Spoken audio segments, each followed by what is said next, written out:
संविधान के 3 भाग। संविधान के 3 प्रमुख भाग हैं। भाग 1 में संघ तथा उसका राज्य क्षेत्रों के विषय में टिप्पणी की गई है तथा ये बताया गया है कि राज्य क्या है और उनके अधिकार क्या है। दूसरे भाग में नागरिकता के विषय में बताया गया है कि भारतीय नागरिक कहलाने का अधिकार किन लोगों के पास है और किन लोगों के पास नहीं है। विदेश में रहने वाले कौन लोग भारत के नागरिक के अधिकार प्राप्त कर सकते हैं और कौन नहीं कर सकते। तीसरे भाग में भारतीय संविधान द्वारा प्रदत्त मौलिक अधिकारों के विषय में विस्तार से बताया गया है। संविधान भाग 1 संघ तथा उसका राज्य क्षेत्र। भाग 1 संघ तथा उसका राज्य क्षेत्र। इंडिया जो कि भारत है राज्यों का एक संघ है। 1 संघ राज्यों के समझौते से नहीं बना है, अतः वे संघ से पृथक होने का अधिकार भी नहीं रखते, अतः संघ अविनाश्य है। 2 वे ही राज्य जो कि संघ केंद्र से संबंध रखते हैं, इसके भाग है न कि संघीय क्षेत्र। अनुच्छेद 3 में कहा गया है कि राज्य का नाम क्षेत्र सीमा परिवर्तन का अधिकार संसद को है, परंतु संसद इसे संविधान में वर्णित नियमों से ही कार्यान्वित करेगी। बिल तभी संसद में लाया जाएगा जब राष्ट्रपति इसकी अनुमति दे। अनुमति से पूर्व राष्ट्रपति इसको संबंधित राज्य की विधायिका के पास भेज सकता है, किंतु उसके द्वारा प्रकट राय से वह बाध्य नहीं होगा, न ही विधायिका अनंत काल तक इस बिल को रोक के रख सकती है। यदि इस बिल में संसद कोई संशोधन करती है तो भी इसे दोबारा विधायिका के पास नहीं भेजा जाएगा। इस बिल को संसद के दोनों सदन सामान्य बहुमत से ही पारित कर देंगे। आज तक पारित बिलों में सबसे महत्वपूर्ण 1956 का राज्य पुनः गठन अधिनियम था। इस प्रावधान के चलते भारत विभाज्य राज्यों का अविभाज्य संघ है। संविधान भाग 2 नागरिकता। किसी भी देश में रहने वाले व्यक्ति नागरिक तथा विदेशी 2 भागों में विभाजित किए जाते हैं। नागरिक वह है जो राजनैतिक समाज का हिस्सा है तथा संविधान तथा अन्य कानूनों में दिए सभी लाभों का लाभ उठाता है। संविधान के अंतर्गत नागरिकता के मात्र सैद्धांतिक निर्देश ही दिए गए हैं, यथा 1 सभी नागरिकों हेतु एक ही नागरिकता। 2 संविधान लागू होते समय भारत के नागरिक कौन थे। इन सिद्धांतों के आधार पर ही संसद ने भारतीय नागरिक अधिनियम 1955 पारित किया है। यही अधिनियम भारतीय नागरिकों की स्थिति को निर्धारित करता है।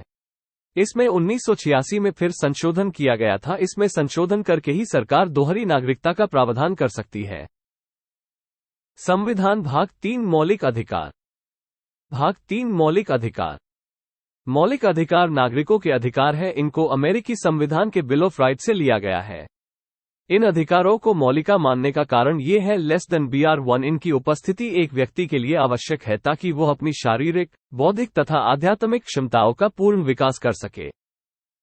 इन अधिकारों के अभाव में कोई भी देश जनतांत्रिक नहीं हो सकता है। इसी कारण ये अधिकार भारतीय संविधान का आधार माने जाते हैं। नागरिक अधिकार तथा मानवाधिकार वे अधिकार जो किसी व्यक्ति के गरिमापूर्ण अस्तित्व हेतु आवश्यक है मानवाधिकार कहलाते हैं। परंतु वे मानवाधिकार जिन्हें संविधान प्रदान करता है नागरिक अधिकार कहलाते हैं। सभी नागरिक अधिकार मानवाधिकार तो है, परंतु सभी मानवाधिकार नागरिक अधिकार नहीं है। नागरिक अधिकार कानून द्वारा प्रवर्त्य तथा लागू होते हैं। 1 ये अधिकार व्यक्तियों द्वारा उपभोग्य है तथा राज्य के विरुद्ध दिए गए हैं, न कि व्यक्ति या निजी संगठन के विरुद्ध गतिविधि अस्पृश्यता के अधिकार अपवाद है। 2 ये अधिकार राज्य शक्तियों पर नियंत्रण रखते हैं तथा राज्य को पूर्णाधिकारवादी बनने से रोकते हैं। 3 यद्यपि व्यक्ति इनका प्रयोग करते हैं परंतु ये अबाध्य नहीं है। इनके विरुद्ध युक्ति संगत निर्बंध आरोपित किए जा सकते हैं। 4 कुछ स्थितियों राष्ट्रीय की सुरक्षा तथा संप्रभुता, विदेशी देशों से मैत्री संबंध, पिछड़े वर्गों के आर्थिक शैक्षणिक उत्थान के प्रयासों, अनुसूचित जनजाति के हितों की रक्षा हेतु, लोकव्यवस्था, नैतिकता, शांति निर्माण हेतु जनहित इन अधिकारों पर नियंत्रण लगाया जा सकता है। मौलिक अधिकारों तथा अन्य वैधानिक अधिकारों में भेद। 1 मौलिक अधिकारों के उल्लंघन की दशा में व्यक्ति सीधे अनु 32 के अंतर्गत सर्वोच्च न्यायालय जाकर इन्हें लागू करवा सकता है, जबकि अन्य अधिकारों की स्थिति में व्यक्ति अनु 226 के अंतर्गत उच्च न्यायालय में ही जा सकता है अथवा अधीनस्थ न्यायालयों में जा सकता है। न्यायिक पुनर्विवेचन समीक्षा। न्यायिक समीक्षा के प्रावधान संविधान में स्पष्ट तथा पृथक रूप से वर्णित नहीं है, परंतु इनका उद्गम सर्वोच्च न्यायालय के शक्तियों में है, अनु 13, 32 तथा उच्च न्यायालय का शक्तियों में है। यह अधीनस्थ न्यायालयों को प्राप्त नहीं है। इस अधिकार के प्रयोग करते हुए ये न्यायालय किसी विधि को संविधान का उल्लंघन करने की सीमा तक अवैध घोषित कर सकते हैं। ये समीक्षण शक्ति विधायिका के साथ ही कार्यपालिका के विरुद्ध भी प्रयोग की जा सकती है। न्यायिक समीक्षा के सिद्धांत। एक, ये सीमित शासन के सिद्धांत पर आधारित है। यदि इसने दो व्याख्याएं हो और एक ने वैध तथा दूसरे ने अवैध घोषित किया है तो प्रथम मान्य होगी। दो, न्यायालय उस अधिनियम को रद्द नहीं कर सकता जो लागू ही नहीं हुआ हो। तीन, न्यायालय इस शक्ति का प्रयोग स्वतः प्रेरणा से नहीं करेगा।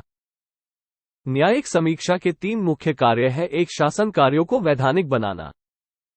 दो, मौलिक अधिकारों को सुरक्षित रखना। तीन, न्यायालयों की सरकारी हस्तक्षेप से रक्षा करना। न्यायिक समीक्षा के लाभ। एक, इसके माध्यम से शक्ति का पृथक्करण राज्य के तीनों अंगों तथा केंद्र राज्य के मध्य बना रहता है। दो, संविधान की सर्वोच्चता तथा विधि का शासन बना रहता है। तीन, स्वयं सर्वोच्च न्यायालय ने केशवानंद भारती वाद म न्यायिक समीक्षा को संविधान के आधारभूत ढांचे का अंग घोषित किया है। विलोपन सिद्धांत। अनु 13(1) के अनुसार भारत में प्रत्यार्पित सभी विधियां संविधान के लागू होने से ठीक पहले तक यदि किसी भी सीमा तक यदि मौलिक अधिकार का उल्लंघन करे तो वो उस सीमा तक अवैध होगी। सर्वोच्च न्यायालय ने भी भीकाजी नारायण बनाम मध्य प्रदेश वाद 1955 में इस सिद्धांत को प्रतिपादित किया कि ऐसी विधि समाप्त नहीं होगी, परंतु इन पर मौलिक अधिकार प्रभावी हो जाएंगे तथा ये पृष्ठभूमि में चली जाएगी, परंतु ये उस दशा में फिर से प्रभावी क्रियाशील हो जाएगी जब संविधान संशोधन के माध्यम से मौलिक अधिकारों में संशोधन हो जाए। इसी तरह जो व्यक्ति मौलिक अधिकारों का लाभ नहीं उठाते उन पर ये लागू रहेगी। जैसे विदेशी नागरिक दीपचंद बनाम उत्तर प्रदेश वाद 1959 में सर्वोच्च न्यायालय ने इस सिद्धांत को केवल संविधान पूर्व की विधियों पर लागू किया। संविधान लागू होने के बाद वाली विधियां उस सीमा तक मृत पैदा होगी जिस सीमा तक वे अनुच्छेद 13(2) का उल्लंघन करे। वही गुजरात राज्य बनाम अंबिका मिल वाद 1974 में सर्वोच्च न्यायालय ने अपने पूर्व निर्णय को रद्द करते हुए इसको संविधान पश्चात की विधियों पे भी लागू कर दिया, क्योंकि विधायिका का संविधान उल्लंघन का कोई इरादा नहीं था। इसी प्रकार ये उन लोगों पर लागू रहेगी जो मौलिक अधिकारों के पात्र नहीं है। मौलिक अधिकारों में संशोधन का प्रश्न। अनु 13(2) की सरसरी व्याख्या मौलिक अधिकारों संशोधन का पात्र नहीं बताती है, परंतु संसद ने पहली ही संशोधन विधि द्वारा, जबकि संसद के चुनाव भी नहीं हुए थे, इसमें संशोधन करना शुरू कर दिया था। ग्रेटर दैन शंकरी प्रसाद बनाम भारत संघ वाद 1951 में प्रथम संशोधन को चुनौती दी गई। तब सर्वोच्च न्यायालय ने अनु 13(2) की व्याख्या करते हुए संसद की दो विधान शक्तियां बताई थी। एक, सामान्य जिसका प्रयोग से बना एक्ट विधि कहलाएगा। दो, संवैधानिक जिसका प्रयोग करने पर संशोधन उत्पन्न होगा। ये शक्ति निर्माणकारी शक्ति है तथा संविधान निर्मात्री सभा ने संसद को इसलिए दी थी ताकि वह समय आने पर संविधान में परिवर्तन ला सके। प्रथम केवल सामान्य शक्ति का परिचायक है तथा इसका प्रयोग करके संसद मौलिक अधिकारों में संशोधन नहीं कर सकती, परंतु अनु 368 की शक्तियों का प्रयोग करने पर मौलिक अधिकार भी संशोधन का विषय होंगे। ये स्थिति गोलकनाथ बनाम पंजाब राज्य वाद 1967 तक रही, परंतु इस वाद के निर्णय में सुप्रीम कोर्ट ने मौलिक अधिकारों को अशोधनीय बता दिया। कोई भी सत्ता यहां तक कि संसद भी उनमें संशोधन नहीं कर सकती है। यह अधिकार तो मात्र नवीन संविधान सभा को ही दिया जा सकता है। इस वाद के निर्णय में अनु 368 को मात्र संविधान संशोधन प्रक्रिया बताया गया, न कि संविधान संशोधन शक्ति। उस समय तक अनु 368 का शीर्षक था संविधान संशोधन की प्रक्रिया। इस निर्णय की प्रतिक्रिया में संसद ने 24वां संशोधन पारित किया तथा अनु 13 तथा अनु 368 में संशोधन किया। अनु 13(4) की रचना घोषित किया कि अनु 368 के तहत संसद द्वारा पारित संशोधन का अनु 13 से कोई संबंध नहीं होगा। इसी तरह अनु 368 का शीर्षक संविधान संशोधन की प्रक्रिया तथा संसद की शक्ति कर दिया। अनु 368(3) का समावेश कर कहा गया कि 13वें अनुच्छेद में कहा गया कोई शब्द अनु 368 पे लागू नहीं होगा। केशवानंद भारती बनाम केरल राज्य विवाद में 24वें संशोधन की वैधता का प्रश्न उठाया गया। अपने निर्णय में सर्वोच्च न्यायालय ने इस संशोधन को वैध घोषित कर दिया, साथ ही संसद को संविधान के किसी भी भाग में संशोधन करने का अधिकारी माना तथा गोलकनाथ वाद के निर्णय को रद्द कर दिया। परंतु सर्वोच्च न्यायालय ने संशोधन करने की संसदीय शक्ति को असीम नहीं माना। संशोधन द्वारा संविधान के आधारभूत ढांचे को नष्ट या बदला नहीं जा सकता। यद्यपि वह किसी भी अनुच्छेद में संशोधन को स्वतंत्र है। यह आधारभूत ढांचा एक न्यायिक आविष्कार है, न कि कोई संवैधानिक शब्द है, परंतु न्यायालय ने इस ढांचे का संकेत भर दिया है, न कि स्पष्ट वर्णन। बाद के वादों के निर्णयों में इसका वर्णन मिलता है। ये है: एक, देश की संप्रभुता। 2, एक कल्याणकारी राज्य की स्थापना। 3 नीति निर्देशक तत्व तथा मौलिक अधिकारों के बीच संतुलन। 4 पंथ निरपेक्षता। 5 जनतांत्रिक तथा गणतंत्रीय स्वरूप। 6 संसदीय लोकतंत्र। 7 न्यायिक समीक्षा की शक्ति। 8 निष्पक्ष चुनाव। 9 शक्तियों का पृथक्करण। 10 विधि का शासन। 11 संविधान की सर्वोच्चता। 12 तीनों अंगों में शक्ति संतुलन। ये सूची यही समाप्त नहीं हो जाती, अन्य लक्षण भी हो सकते हैं जिनका निर्धारण करने की शक्ति सर्वोच्च न्यायालय के पास है। मौलिक ढांचा संविधान के उन भागों से मिलकर बना है जिनके बिना संविधान अपना मौलिक स्वरूप ही खो देता है। 42वां संशोधन 1976। नवस्थापित अनु 368 अनु 368 के अंतर्गत किया गया कोई भी संशोधन किसी भी न्यायालय में किसी भी आधार पर चुनौती नहीं दी जा सकती है। अनु 368(5) अस्पष्टता दूर करने के लिए ये घोषित किया जाता है कि संसद की संशोधन शक्ति पे कोई भी बंधन नहीं है। मिनवा मिल बनाम भारत संघवाद 1980। इस वाद में दिए गए निर्णय में सर्वोच्च न्यायालय ने 368(4)(5) को रद्द कर दिया क्योंकि वे संविधान के मौलिक ढांचे का उल्लंघन करते हैं। वे न्यायिक पुनरीक्षण शक्ति को मान्यता नहीं देते हैं। अब यह सुस्थापित तथ्य है कि संसद की शक्ति असीमित नहीं है। मौलिक ढांचे के लाभ। 1 संविधान की सर्वोच्चता बनाए रखता है। 2 मौलिक अधिकारों की गरिमा बनाए रखता है। 3 राज्य के 3 अंगों के मध्य संतुलन बनाए रखता है। 4 देश में भावी संवैधानिक विकास के लिए आधार प्रदान करता है। इन निर्णयों से उत्पन्न प्रभाव के चलते सर्वोच्च न्यायालय को संसद का तीसरा सदन कहा जाता है। मौलिक अधिकारों का निलंबन। अनु 352 के अनुसार जब राष्ट्रीय आपातकाल लागू हो तो अनु 358, 359 राष्ट्रपति को यह अधिकार देते हैं कि वो मौलिक अधिकारों को निलंबन कर दे। राष्ट्रीय आपातकाल युद्ध, बाहरी आक्रमण, सशस्त्र विद्रोह की दिशा में। अनु 358(1) युद्ध अथवा बाहरी आक्रमण की दिशा में 19 व अनु में दिए गए अधिकार स्वतः निलंबित हो जाते हैं। इस कारण तब राष्ट्रपति को पृथक से आदेश देने की आवश्यकता नहीं है। अनु 359 जब राष्ट्रीय आपातकाल किसी भी कारण से लागू हो तो राष्ट्रपति एक पृथक घोषणा के माध्यम से एक या अधिक मौलिक अधिकारों को निलंबित कर सकता है।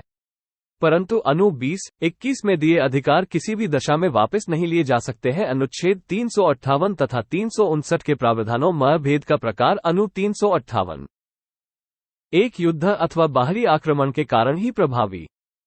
2 अनु 19 के अधिकार स्वतः निलंबित हो जाएंगे। 3 नागरिकों हेतु अनु 19 के अधिकार कार्यपालिका तब तक लागू नहीं कर सकती जब तक राष्ट्रीय आपातकाल लागू है। अनु 359 1 किसी भी कारण से आपातकाल लागू होने पर प्रभावी। 2 राष्ट्रपति का पृथक आदेश आवश्यक है। 3 राष्ट्रपति को यह अधिकार है कि वो किसी मौलिक अधिकार को पुनः प्रभावी कर दे। 4 अनु 19 के अधिकारों का क्रियान्वयन रोका जाता है, अधिकार निलंबित नहीं किए जाते हैं। मौलिक अधिकारों का वर्गीकरण। 1 समानता के अधिकार अनु 14 से अनु 18 कुल 5 अनुच्छेद है। 2 स्वतंत्रता के अधिकार अनु 19 से 22। 3 शोषण के विरुद्ध अधिकार अनु 23-24। 4 धार्मिक स्वतंत्रता के अधिकार अनु 25 से 28। 5 सांस्कृतिक तथा शैक्षणिक अधिकार अनु 29-30। 6 संपत्ति का अधिकार अनु 31 जो कि अब विलोपित किया जा चुका है। 7 संवैधानिक उपचारों का अधिकार अनु 32। 1 सामान्यता स्वतंत्रता शोषण धार्मिक सांस्कृतिक संवैधानिक उपचार है।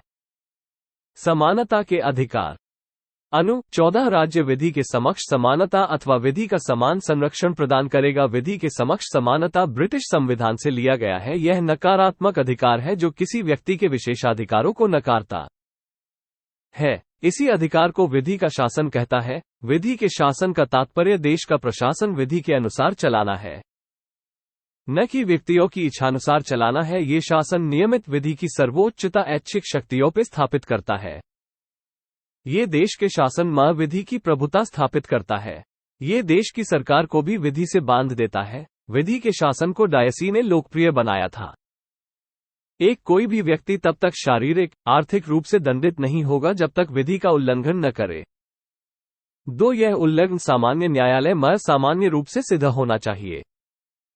3 सभी व्यक्ति बिना किसी विभेद के देश के सामान्य कानूनों तथा न्यायालयों से शासित होंगे। 4 संविधान देश के सामान्य कानूनों का परिणाम है। ये चौथा नियम भारत में परिवर्तित रूप से लागू है। संविधान देश का सर्वोच्च कानून है तथा विधायिका द्वारा निर्मित सभी कानून संविधान के अनुरूप होने पर ही वैध होंगे। विधि के शासन का महत्व। एक विधि के शासन लागू होने पर ही व्यक्ति ही कानून है से कानून ही शासक की स्थिति आती है।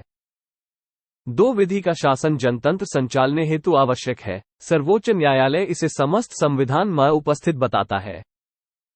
3:32, 226 विधि के शासन को स्थापित करते हैं। विधि के शासन के अपवाद। 3 अपवाद है। संविधान के अनुसार एक राष्ट्रपति तथा राज्यपाल किसी भी न्यायालय के समक्ष अपनी शक्तियों के प्रयोग से संबंधित कृत्यों हेतु उत्तरदायी नहीं होंगे। 2 कोई भी आपराधिक न्यायिक कार्यवाही राष्ट्रपति तथा राज्यपाल के विरुद्ध उनकी पदावधि के दौरान न तो शुरू होगी न जारी रहेगी। 3 राष्ट्रपति तथा राज्यपाल के विरुद्ध कोई भी दीवानी कार्यवाही उन्हें 2 मास का अग्रिम नोटिस दिए बिना प्रारंभ नहीं की जा सकती। संविधान से परे अपवाद। भ्रमणकारी राष्ट्राध्यक्ष, राजनयिक कर्मचारी भी विधि के शासन से परे होंगे। विधि का समान संरक्षण अमेरिकी संविधान से लिया गया है तथा सकारात्मक शब्द है। व्यक्ति जो समान परिस्थितियों में पाए जाते हैं को विधि का समान संरक्षण मिलेगा, परंतु असमानों में समानता स्थापित करना अथवा समानों में असमानता स्थापित करना भी इसका अर्थ नहीं है। इसका अर्थ समानों में समानता स्थापित करना है। अनु 15.1 राज्य अपने नागरिकों के मध्य मूल वंश, धर्म, जाति, लिंग, जन्म स्थान के आधार पर किसी प्रकार का विभेद नहीं करेगा, किंतु अन्य आधारों पर विभेद किया जा सकता है। 15.2 नागरिकों को सार्वजनिक स्थानों तक पहुंचने का अधिकार होगा। भोजनालय, सिनेमा, कुएं, मंदिर उन्हें मूलवंश, जाति, धर्म, लिंग, जन्म स्थान के आधार पर नहीं रोका जाएगा। जहां पहला अनुच्छेद केवल राज्य के विरुद्ध लागू था, ये सामान्य नागरिकों के विरुद्ध भी लागू होता है। यह अनुच्छेद छुआछूत के विरुद्ध प्रभावी उपाय है।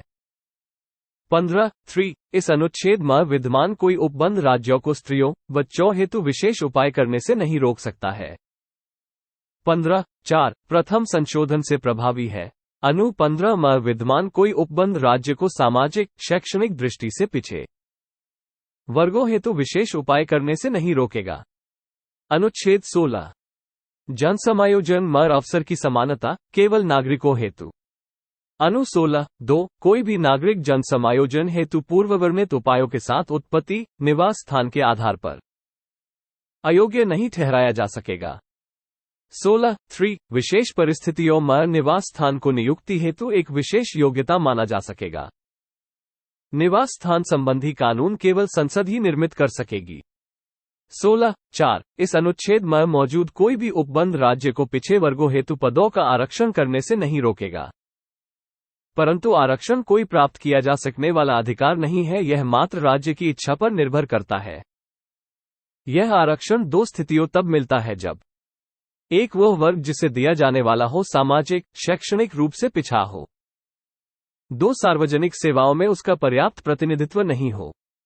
इंदिरा साहनी बनाम भारत संघवाद 1992 के निर्णय के अनुसार 1 अनु 16.4 में दिए आरक्षण का लाभ केवल सेवा में प्रवेश हेतु है, न कि पदोन्नति हेतु। 2 पिछड़े वर्गों को दिया आरक्षण 50% से ज्यादा नहीं हो सकता है। 3 आरक्षण के मामले में न्यायालय को अधिकार है कि वह राज्यों को अन्य पिछड़ा वर्ग में क्रीमी लेयर की पहचान करने तथा उन्हें आरक्षण लाभों से वंचित करने का निर्देश देता है। 4 विशेषज्ञता तथा परम विशेषज्ञता क्षेत्र में कोई आरक्षण नहीं होगा। 5 यदि केवल एक पद नियुक्ति हेतु है तो कोई आरक्षण लागू नहीं होगा। सरकार की इस निर्णय पे प्रतिक्रिया। 1 संसद ने 77वां संशोधन 1995 पास कर अनु 16.4 क स्थापित किया, जिससे राज्यों को जजा को पदोन्नति में आरक्षण का लाभ देने का अधिकार देता है। 2 तमिलनाडु पिछड़ा वर्ग अधिनियम 1994 जो कि सेवाओं शैक्षणिक संस्थानों में 69% आरक्षण देता है, को संविधान की 9वीं अनुसूची में स्थान दे दिया गया। 381वां संशोधन 2000 में पारित कर 16.4 स्थापित किया, जो राज्य को अधिकार देता है कि वो जजा की खाली रही सीटों को अगले वर्ष में जोड़ दे, फिर चाहे ये 50% की आरक्षण सीमा को तोड़ दे। अनु 17 यह अस्पृश्यता का निवारण करता है, इसका कोई अपवाद नहीं है। यद्यपि संविधान अस्पृश्यता हेतु कोई दंड निर्धारित नहीं करता है परंतु संसद को इस हेतु अधिकृत करता है। संसद ने इस शक्ति का प्रयोग कर 1955 में अधिनियम बनाया, जिसे संशोधित कर 1976 में नागरिक अधिकार संरक्षण अधिनियम बनाया।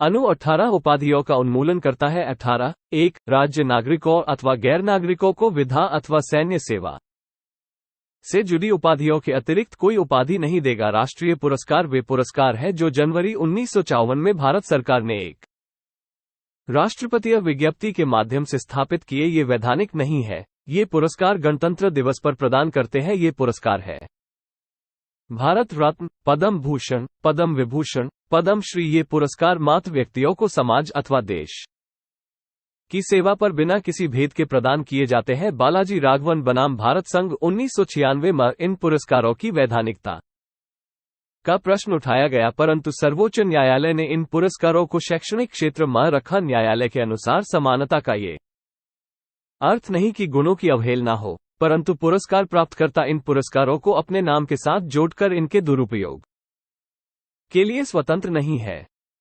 18(2) कोई भी भारतीय नागरिक किसी विदेशी राज्य से उपाधि नहीं प्राप्त करेगा। 18(3) यदि कोई विदेशी भी भारत सरकार की सेवा में है तो बिना राष्ट्रपति की अनुमति के विदेशी राज्य से कोई उपाधि ग्रहण नहीं करेगा। यह अनुच्छेद मात्र घोषणात्मक है, इसमें कोई दंडात्मक प्रावधान नहीं है। स्वतंत्रता का अधिकार। अनुच्छेद 19 6 प्रकार की स्वतंत्रताएं वर्णित है जिन्हें जनतांत्रिक स्वतंत्रताएं कहते हैं। ये स्वतंत्रताएं हैं 19(1) विचारों की अभिव्यक्ति सर्वाधिक महत्वपूर्ण अधिकार है तथा जीवन के अधिकार के साथ जुड़ा है। इसे जीवन के अधिकार से पृथक नहीं किया जा सकता है। यह वो अधिकार है जिसका न्यायपालिका ने सर्वाधिक विस्तार किया है। इस अधिकार की भिन्न व्याख्याएं। 1. एक नागरिक को मत, राय, निर्णय को खुले रूप से प्रकट करने का अधिकार है। 2. वो अपने विचार किसी भी दृश्य माध्यम या अन्य माध्यम से प्रकट कर सकता है, यहां तक कि मौन अथवा राष्ट्रीय ध्वज का गरिमापूर्ण प्रदर्शन भी इसमें निहित है। विज्ञापन करना भी इसी स्वतंत्रता का एक अंग है। 3. नागरिक न केवल अपना मत अभिव्यक्त करने को स्वतंत्र है बल्कि अन्य व्यक्तियों, नागरिक गैर नागरिक के मत प्रकट करने का भी अधिकार है। प्रेस की स्वतंत्रता इसी व्याख्या के चलते संभव हुई है। 4. सूचना तक पहुंच का अधिकार भी इसी में निहित है, अर्थात नागरिकों को सूचना प्राप्त करने का अधिकार है। ये सूचना विदेश से भी प्राप्त की जा सकती है। 5. अस्वीकृति प्रकट करना का अधिकार भी इसमें शामिल है। यह अधिकार इन सीमाओं में बंधा है। अनु 19(2) के अनुसार देश की संप्रभुता, सुरक्षा, विदेशी राष्ट्रों से मैत्रीपूर्ण संबंध, जन व्यवस्था, नैतिकता, सदाचार बनाए रखना, मानहानि, न्यायालय की अवमानना के आधार पर रोक लग सकती है। अनु 19(1) जन सम्मेलन करने, प्रस्ताव पारित करने का अधिकार देता है। ये सम्मेलन निशस्त्र तथा शांतिपूर्ण ढंग से होना चाहिए। अनु 19(1) किसी भी प्रकार का संगठन बनाने का अधिकार देता है। इसी अधिकार पर ट्रेड यूनियन, राजनैतिक दल स्थापित है, परंतु संगठन बनाने के अधिकार में हड़ताल करने का अधिकार शामिल नहीं है। इसी तरह सरकारी कर्मचारी का हड़ताल पर जाने का कोई वैधानिक नैतिक अधिकार नहीं है। रंगनाथन तथा अन्य बनाम तमिलनाडु 2003 निर्णय, भरत कुमार बनाम केरल राज्य, केरल उच्च न्यायालय 1997, C.P.M बनाम भरत कुमार तथा अन्य उच्चतम न्यायालय 1998। प्रथम वाद निर्णय में बंद तथा हड़ताल को प्रतिबंधित किया गया है। दूसरे वाद में CPM ने बंद को कर्मचारियों के विचार, अभिव्यक्ति, संगठन बनाने के मौलिक अधिकार का प्रकार बताते हुए तर्क दिया, परंतु उच्चतम न्यायालय ने इस तर्क को रद्द करते हुए बंद को सामान्य जनता के लिए आर्थिक क्षतिकारी, भयकारी, आजीविका नष्ट करने वाला अर्थात जनता के मौलिक अधिकारों 1. आजीविका, जीवन जीने, 2. विचार अभिव्यक्ति, 3. गतिविधि करने का उल्लंघन करता बताया। अतः बंद अवैधानिक है, वही हड़ताल वैध है। बंद तथा हड़ताल के आयोजनकर्ता को क्षतिपूर्ति देनी पड़ सकती है। संगठन बनाने का अधिकार सशस्त्र बलों को नहीं है, इस पर राज्य नियंत्रण लगा सकता है। अनु 19(1) द गतिविधि आवागमन की स्वतंत्रता का अधिकार एक नागरिक को अधिकार है कि वह भारत के राज्य क्षेत्र में कहीं भी आने जाने की पूर्ण स्वतंत्रता है। इसके अंतर्गत आवागमन का समय, माध्यम तथा स्थान भी निहित है। इस पर ये रोक लगी हुई है जनहित, राष्ट्र सुरक्षा, जनजातीय आबादी के हितों की सुरक्षा। अनु 19(1)(5) निवास करने तथा बस जाने की स्वतंत्रता, परंतु इस पर भी उन्हीं आधारों पर रोक लग सकती है जिनके आधार पर इससे पहले अनु पे रोक लगा दी जा सकती थी। अनु 19(1)(6) पेशे की आजादी। नागरिकों को अपना पेशा, व्यापार चुनने की आजादी है, यद्यपि यह चुनाव सरकार द्वारा युक्तिसंगत ढंग से नियंत्रित कर सकती है। कुछ व्यापार जनहित के चलते सरकार पूर्णतः या अंशतः निरोधित कर सकती है। अनु 20 अपराधों के संबंध में दोष सिद्धि से संरक्षण से संबंधित अधिकार। राज्य के विरुद्ध एक भूतलक्षी प्रभाव से आपराधिक कानून नहीं बनेंगे और ना लागू होंगे। 2 दोहरे दंड से संरक्षण का अधिकार। 3 किसी व्यक्ति को स्वयं के विरुद्ध ही साक्ष्य देने के लिए बाध्य नहीं किया जा सकेगा। अनु 21 कोई भी व्यक्ति अपने जीवन अथवा दैहिक स्वतंत्रता से सिवाय विधि द्वारा स्थापित प्रक्रिया के वंचित नहीं किया जा सकेगा। इस अनु का न्यायपालिका की व्याख्याओं द्वारा अत्यधिक विस्तार किया गया है। इस अनु को वर्तमान में संविधान का सर्वाधिक महत्वपूर्ण अनुच्छेद माना जाता है। इस अनु में अनेक अधिकार वर्णित है जो यद्यपि संविधान में वर्णित नहीं है, किंतु न्यायपालिका ने अपनी उदार व्याख्याओं द्वारा स्थापित किए हैं। 1 प्राथमिक शिक्षा। 2 कर्मचारियों के लिए स्वास्थ्य सुविधा। 3 क्रूर दंडा के विरुद्ध। 4 निजता स्थापित करने हेतु। 5 गरिमापूर्ण जीवन का अधिकार। 6 तीव्रता से न्याय। 7 मनमानी पदच्युति का निरोध। 8 स्वस्थ स्वच्छ वातावरण में निवास का हक। 9 निर्धनों के लिए शरण स्थल का अधिकार। 10 कर्मचारियों को बकाया वेतन पाने का अधिकार। जीवन जीने का अधिकार अनिवार्य रूप से गरिमापूर्ण होना चाहिए। इसी गरिमापूर्ण जीवन का अधिकार अन्य अधिकारों से मिलता है। यह अधिकार अन्य सभी अधिकारों का मूल है। यदि केवल यही अधिकार संविधान में दिया जाता तो भी उदार न्यायपालिका इसमें सभी अधिकार निहित कर देती। अनु 21 को संविधान के भाग 3 तथा 4 का प्राण माना जाता है। इस अधिकार के बिना अन्य सभी अधिकार व्यर्थ सिद्ध हो जाते हैं। यही अनुच्छेद 1 पुलिस राज्य तथा संवैधानिक राज्य में अंतर करता है। अनु 21 का विकास के गोपालन बनाम मद्रास राज्य 1950 के निर्णय में सुप्रीम कोर्ट ने इस अनु की व्याख्या करते हुए दैहिक स्वतंत्रता का शब्दश अर्थ निकालकर इसे स्वतंत्रता से भिन्न बताया तथा इसका अर्थ मात्र उसके शरीर के अंगों की स्वतंत्रता बताया। अतः अनु 21 को अनु 19 के साथ नहीं पढ़ा जा सकता। दोनों भिन्न भिन्न है। अतः जीवन का अधिकार विचाराभिव्यक्ति तथा आवागमन के अधिकार नहीं रखता। भी मेनका गांधीवाद में सर्वोच्च न्यायालय ने अपना निर्णय बदल दिया तथा दैहिक स्वतंत्रता की वृहत्तम संभव व्याख्या की जीवन का अधिकार तथा विचाराभिव्यक्ति के अधिकार को एक ही अधिकार का भाग बताया तथा इन्हें एक दूसरे से अपृथकनीय बताया। विधि द्वारा स्थापित प्रक्रिया तथा ड्यू प्रोसेस ऑफ लॉ पहला वाक्यांश ब्रिटेन से लिया गया है। इसका अर्थ है कि न्यायालय एक विधि की परीक्षा केवल इस दृष्टिकोण से करेगा कि क्या विधि को पारित करने में विधायिका ने निर्धारित प्रक्रिया का पालन किया है। न्यायालय विधि पारित करने के उद्देश्यों का परीक्षण नहीं कर सकता है तथा किसी विधि को इस आधार पर ही असंवैधानिक घोषित कर सकती है कि विधि निर्धारित प्रक्रिया से पारित नहीं हुई है। ये सिद्धांत केवल कार्यपालिका के स्वेच्छाचार से संरक्षण दे सकता है, विधायिका से संरक्षण नहीं दे सकता है। वही ड्यू प्रोसेस ऑफ लॉ, जो कि अमेरिकी शब्दावली है, न्यायालय को अधिकार देता है कि वह किसी व्यक्ति के जीवन तथा स्वतंत्रताओं की रक्षा न केवल विधायिका के कुप्रयासों से कर बल्कि यह भी देखे कि क्या विधि सद्भावनापूर्ण है। इस हेतु वो प्राकृतिक न्याय के सिद्धांत का प्रयोग करेगा। इस तरह ये प्रक्रिया न्यायालय को अधिक शक्तिमान बनाता है। ड्यू प्रोसेस का अर्थ है कि प्रक्रिया निष्पक्ष, तार्किक, न्यायपूर्ण हो, न कि पूर्वाग्रह से ग्रस्त तथा स्वेच्छाचार से पूर्ण। भारतीय संविधान केवल विधि द्वारा स्थापित प्रक्रिया की बात कहता है, परंतु मेनका गांधीवाद में सर्वोच्च न्यायालय ने ये कहा था कि प्राकृतिक न्याय अनु 21 में निहित है और इस तरह इसे ड्यू प्रोसेस ऑफ लॉ बना दिया। प्राकृतिक न्याय के सिद्धांत। इन सिद्धांतों के अनुसार एक कोई व्यक्ति अपने ही मामले में न्यायाधीश नहीं होगा। 2 किसी व्यक्ति को बिना सुनवाई के दंड नहीं मिलेगा। 3 कार्यशील अधिष्ठान बिना किसी भेदभाव के काम करेंगे। बल देते हुए कहा जाता है जी कृत्य तर्क द्वारा समर्थित होना चाहिए। ये सिद्धांत सार्वभौमिक है। सर्वोच्च न्यायालय के अनुसार न्यायपालिका भी उनके अधीन है। ये व्यक्ति के मौलिक अधिकार है तथा निजी व्यक्तियों संगठनों के विरुद्ध लागू है। ये संविधान द्वारा निर्मित नहीं बल्कि उसमें पूर्व निहित है। केंद्रीय अंतर्देशीय जल परिवहन मामला 1986 में सुप्रीम कोर्ट ने इस सिद्धांत को अनु 14 में समानता के साथ ही जोड़ा तथा ऐसा सिद्धांत बताया जिस पर संविधान आधारित है, इसलिए ये संविधान के मौलिक ढांचे का अंग है। मृत्यु का अधिकार वैधानिक नहीं है। अनु 21 यह अनु 86वें संशोधन 2002 द्वारा स्थापित किया गया है। यह अनु प्राथमिक शिक्षा को 6 से 14 आयु वर्ग हेतु एक मौलिक अधिकार बनाता है। ये शिक्षा निःशुल्क तथा अनिवार्य होगी। इसी के द्वारा एक नया मौलिक कर्तव्य 51A के स्थापित किया गया है, जो परिजनों हेतु अपने 6 से 14 आयु वर्ग के बच्चों हेतु शिक्षा प्राप्त करने दे। अनु 22 कुछ विशेष स्थितियों में गिरफ्तारियों द्वारा निरोध से संरक्षण देता है। यह है, एक गिरफ्तार किया गया व्यक्ति हिरासत में बिना उसे गिरफ्तारी के कारण बताए नहीं लिया जाएगा। जोगेंद्र कुमार बनाम उत्तर प्रदेश राज्य वाद 1994 में सर्वोच्च न्यायालय ने निर्णय दिया था कि गिरफ्तार व्यक्ति को अपने मित्र, रिश्तेदार अथवा किसी परिचित को अपनी गिरफ्तारी की सूचना देने का अधिकार होगा।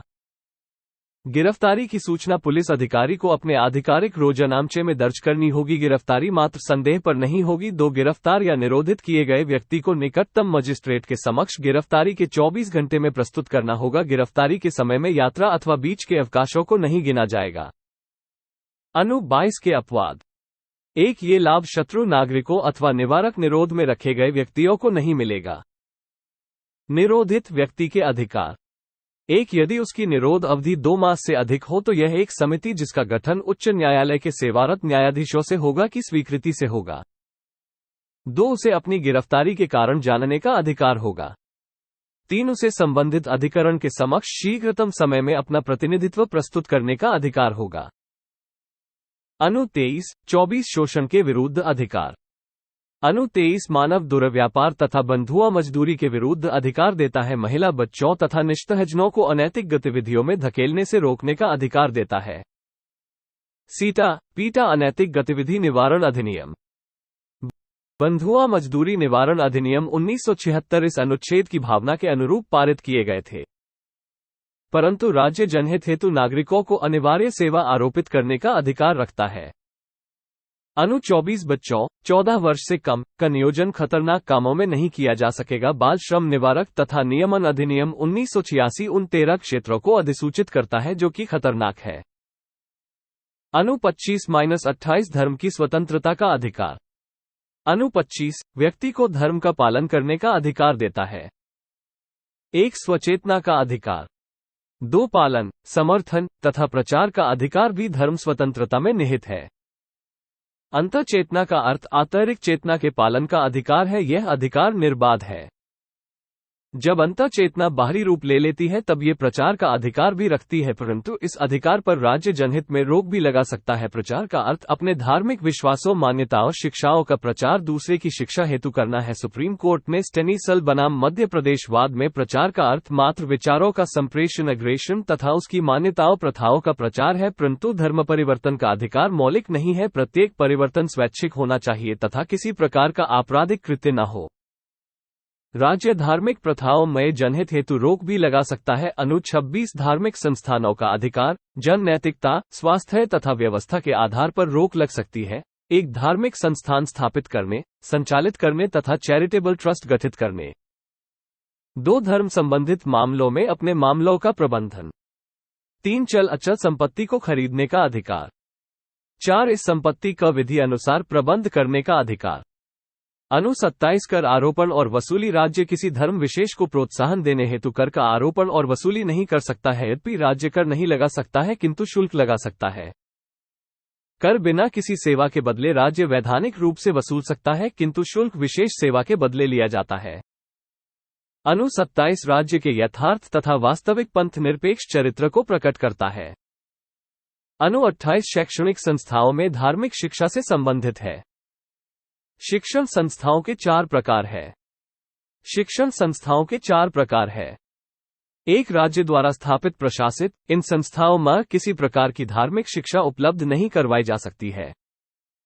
2 राज्य द्वारा अनुदानित। 3 राज्य द्वारा मान्यता प्राप्त संस्थान। इनमें धार्मिक शिक्षा दी जा सकती है किंतु यह अनिवार्य नहीं होनी चाहिए। 4 शैक्षणिक संस्थान जो राज्य द्वारा प्रशासित है परंतु जो चैरिटेबल ट्रस्ट अथवा धार्मिक संगठन द्वारा स्थापित है। इन संस्थानों में धार्मिक शिक्षा दी जा सकती है तथा उन्हें अनिवार्य किया जा सकता है। सांस्कृतिक तथा शैक्षणिक अधिकार। अनु 29 अल्पसंख्यकों के हितों का संरक्षण। नागरिकों का कोई वर्ग जो भारत में रहता है, कोई पृथक भाषा, लिपि अथवा संस्कृति रखता है, इनके संरक्षण करने का अधिकार भी रखता है। 29 किसी नागरिक को किसी शैक्षणिक संस्था, जो कि राज्य द्वारा संचालित, प्रबंधित अथवा अनुदानित है, में प्रवेश हेतु धर्म, नस्ल, जाति, भाषा अथवा इनमें किसी एक आधार पर रोका नहीं जाएगा। अनु 30 अल्पसंख्यक समुदायों को धार्मिक भाषीय आधार पर बांटता है। वे अपने अल्पसंख्यकीय चरित्र को बनाए रखने हेतु शैक्षणिक संस्थान स्थापित कर सकता है। ये संस्थान अपने लिए संपत्ति की खरीद, प्रबंधन, बेचान कर सकता है। यदि राज्य इनकी संपत्ति अधिग्रहण करेगा तो उसे वांछित मात्रा में क्षतिपूर्ति देनी होगी। अल्पसंख्यक शैक्षणिक संस्थानों के अधिकार। अनुच्छेद 30। अल्पसंख्यक समुदाय के लोग अपनी रुचि की शिक्षण संस्थानों की स्थापना एवं प्रबंधन करने का अधिकार रखते हैं। इस अधिकार को अनुच्छेद 15 के द्वारा प्रतिबंधित नहीं किया जा सकता। अल्पसंख्यक का अर्थ है समुचित सरकार अधिसूचना द्वारा जिसे अल्पसंख्यक घोषित करती है। अल्पसंख्यक शब्द के अंतर्गत केवल भाषाई एवं धार्मिक अल्पसंख्यक शामिल है। संवैधानिक उपचारों की प्राप्ति का अधिकार। अनु 32 यह अधिकार सभी व्यक्तियों को सर्वोच्च न्यायालय में जाने तथा अपने मौलिक अधिकारों को लागू करवाने का अधिकार देता है। 32(2) सर्वोच्च न्यायालय को आदेश, रिट निर्देश 5 प्रकार के जारी करने का अधिकार देता है। डॉ. अंबेडकर के अनुसार यह अनु संविधान का सर्वाधिक महत्वपूर्ण अनुच्छेद है जिसके बिना संविधान व्यर्थ है। इस अनु के बिना अन्य मौलिक अधिकारों को वास्तविक नहीं मान सकते हैं क्योंकि यही अनु व्यक्ति को उसके मौलिक अधिकार दिलवाता है। बिना इस अधिकार के अन्य अधिकार मात्र कागजी रह जाएंगे।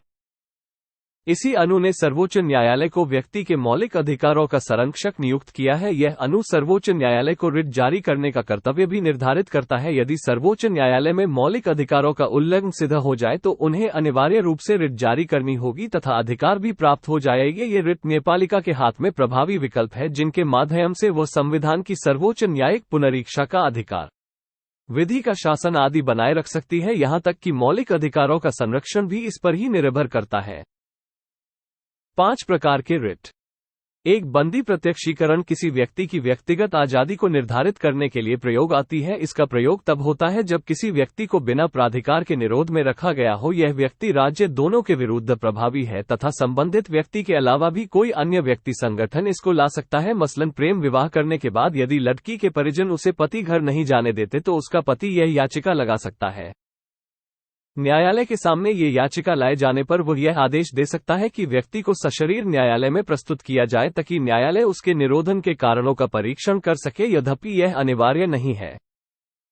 2. परमादेश यह एक न्यायिक आदेश है जो किसी लोक सेवक को उसके आधिकारिक कर्तव्य के संपादन का आदेश दे सकता है। ये केवल किसी लोक सेवक के विरुद्ध ही जारी की जा सकती है तथा मात्र उसके वैधानिक कर्तव्य अधिकार से संबंधित है। लोक सेवक को अपने कर्तव्य निर्वहन में असफल होना चाहिए तभी यह लाई जा सकती है। यह उसी व्यक्ति पक्ष द्वारा लाई जा सकती है जिसके अधिकारों का उल्लंघन हो रहा है। ये राष्ट्रपति राज्यपाल के विरुद्ध नहीं लाई जा सकती है। 3. प्रतिषेध किसी न्यायिक अर्ध न्यायिक अधिकारी के विरुद्ध लाई जा सकती है। इसका लक्ष्य उस अधिकारी को उसकी सीमा के भीतर रखने के लिए किया जाता है ताकि वे अपनी न्यायिक सीमा का उल्लंघन न करे। यह मात्र पीड़ित पक्ष द्वारा लाई जा सकती है। ये रिट संबंधित न्यायिक अधिकारी को उस वाद में निर्णय लेने से रोकती है जो वह अपनी शक्ति से बाहर जाकर प्रयोग कर रहा हो। 4. उत्प्रेषण प्रतिषेध रिट के समान ही है परंतु ये किसी आदेश, निर्देश या निर्णय जो किसी न्यायिक अर्ध न्यायिक अधिकरण ने अपनी शक्तियों से बाहर जाकर दे दिया हो कि विरुद्ध लाया जाता है, न कि आदेश निर्देश से पहले ही दे दिया जाता है। 5. अधिकार परीक्षा ये रिट उस स्थिति में जारी की जाती है जब कोई लोकसेवक किसी पद को ग्रहण करने योग्य है या नहीं का प्रश्न उठाया जाता है। ये कोई भी व्यक्ति ला सकता है। इस मामले में कोर्ट पदासीन व्यक्ति के पद ग्रहण की अधिकारिता का परीक्षण करता है। यदि वो पद के योग्य ना हो तो उसे पद से हटाने का निर्देश दे सकता है। सर्वोच्च न्यायालय तथा उच्च न्यायालय की रिट अधिकारिता में भेद। सर्वोच्च न्यायालय की शक्ति मात्र अनु 32 तक सीमित है, यानी केवल मौलिक अधिकारों के उल्लंघन के समय इसका प्रयोग किया जा सकता है, किंतु उच्च न्यायालय अनु 32 के साथ अनु 226 के अंतर्गत अन्य वैधानिक अधिकार को लागू करवाने के लिए भी इनका प्रयोग कर सकता है। इस तरह उच्च न्यायालय की अधिकारिता वृहद है। सर्वोच्च न्यायालय का ये संवैधानिक कर्तव्य है मौलिक अधिकार के उल्लंघन की दशा में उपचार दे, परंतु अनु 226 उच्च न्यायालय को इस प्रकार का कोई संवैधानिक दायित्व नहीं देता। यह उनके विवेकाधिकार क्षेत्र में आता है, वे चाहे तो राहत दे या न दे। सर्वोच्च न्यायालय की अधिकारिता पूरे देश पे है, किंतु उच्च न्यायालय मात्र अपने प्रांत संघ क्षेत्र तक सीमित है।